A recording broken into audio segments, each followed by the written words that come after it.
senhor citou aí o ministro da Defesa, né?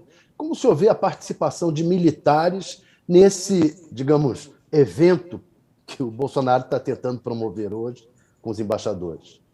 É lamentável, né? Porque dá a impressão de que existe um endosso e de que, de fato, o principal partido do Bolsonaro não é o PL, mas são as Forças Armadas, né? Eu espero que não seja isso, mas elas deveriam deixar claro que não é essa a situação, né? Porque, de fato, ele institucionalmente, queira ou não, ele representa as Forças Armadas. Ele não pode ir a uma reunião como essa em caráter puramente pessoal, né?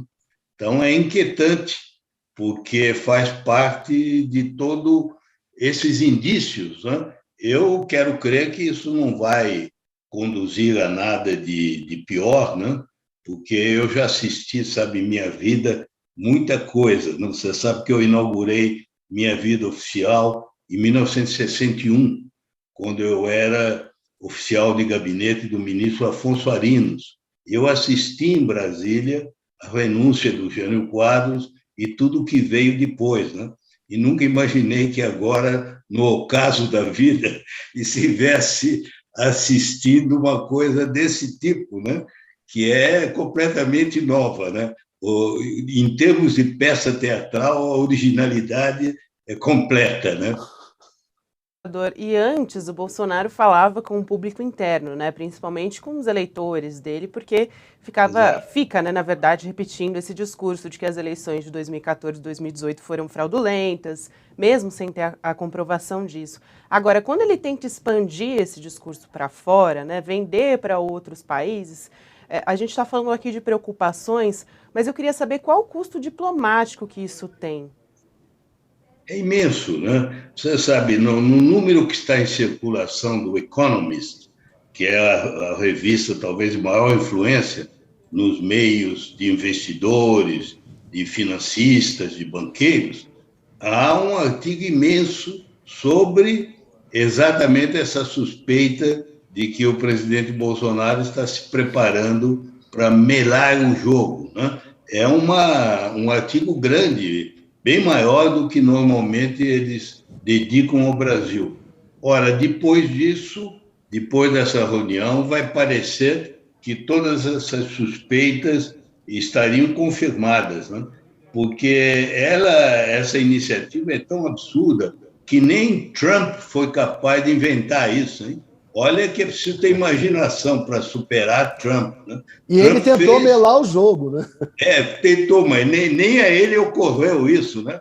Convocar os embaixadores estrangeiros. Nessa, o Brasil está ganhando de 1-0 dele, né?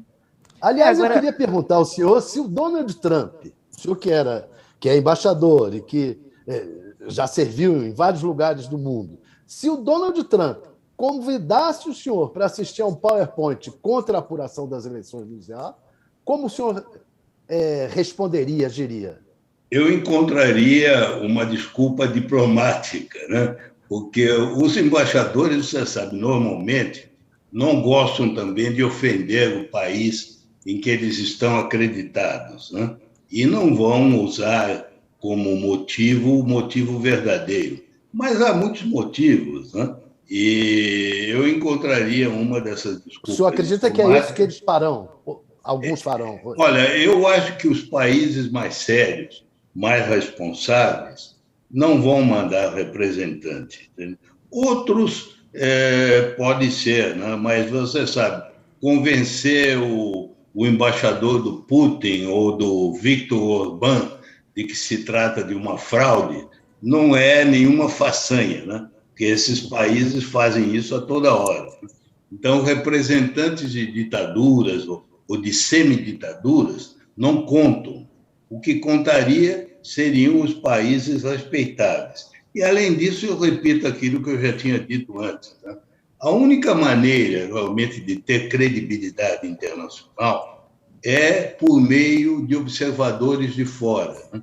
Sobretudo observadores de organismos internacionais oficiais, né? A OEA, por exemplo, a Organização de Segurança e Cooperação Europeia, que tem um escritório especial sobre eleições. Eles costumam mandar observadores, mandaram a várias eleições na América Central, e também algumas organizações de fundações, como a fundação do ex-presidente Jimmy Carter, né? Todas essas instituições têm muita credibilidade, porque elas são imparciais, e elas mandam gente que tem muita experiência com eleições. Então, essa é a única maneira, mas, pelo que eu entendo, a atitude do Bolsonaro é hostil a isso, né? Ele teria dito, até quando o ministro Fachin quis convidar observadores da União Europeia, que isso seria uma intromissão na política externa.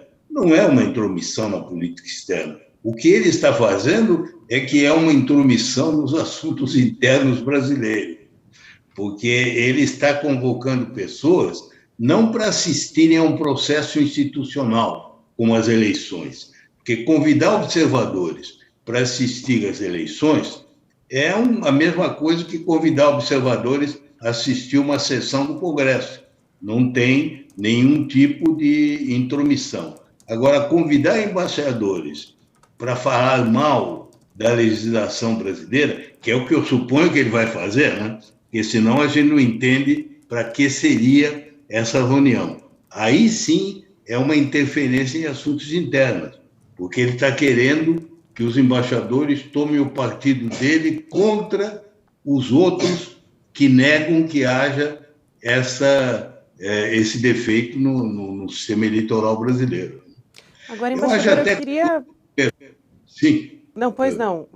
Pode concluir.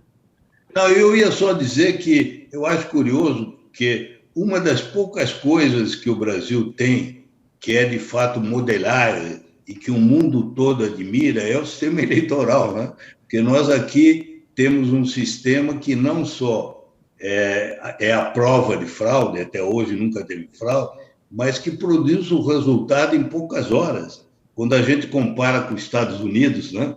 Aquele drama que foi a última eleição, vê-se que, nesse ponto, o Brasil é um país que tem uma ilha de excelência. Então, não se compreende bem que o presidente queira, de certa forma, emporcalhar, né? Jogar fora uma das poucas ilhas de excelência que o Brasil dispõe no mundo, né? Agora, embaixador, eu queria ouvir o seu posicionamento a respeito do Ministério das Relações Exteriores, né? Sobre como deveria ser o posicionamento da pasta. Deveria ser mais enfático em relação a esse evento do Bolsonaro? Porque, por exemplo, a gente já tem acompanhado o Ministério da Defesa, que tem atuado aí insistentemente nessa mesma linha que o Bolsonaro, né? Enviando uma série de requerimentos ao TSE, também insistindo para que o Fachin aceite sugestões do Ministério, inclusive que já foram rejeitadas, né? Mas chama muita atenção o posicionamento aí do general Paulo Sérgio Nogueira e como ele tem atuado, né, como uma espécie ali de linha acessória com o presidente Jair Bolsonaro nessa investida contra as urnas. Qual que deveria ser a postura do Ministério das Relações Exteriores na visão do senhor? Olha, pelo que eu vejo, o ministro Carlos França tem tido um perfil mais discreto, né? É claro que ele não tomou nenhuma postura contrária a essa medida, nem caberia, porque ele seria demitido, né? Quem aceita ser ministro desse governo aceita certos constrangimentos, mas ele não está se engajando pessoalmente, como parece ser o caso do ministro da Defesa, né? Então, acho que há uma diferença muito grande. Eu não confundiria um com o outro. Eu acho que, dentro das limitações inerentes a aceitar ser ministro de um governo como esse, o Carlos França está se portando de uma maneira razoável. É o que ele pode fazer. Mais do que isso, ele acabaria sendo demitido, como eu disse.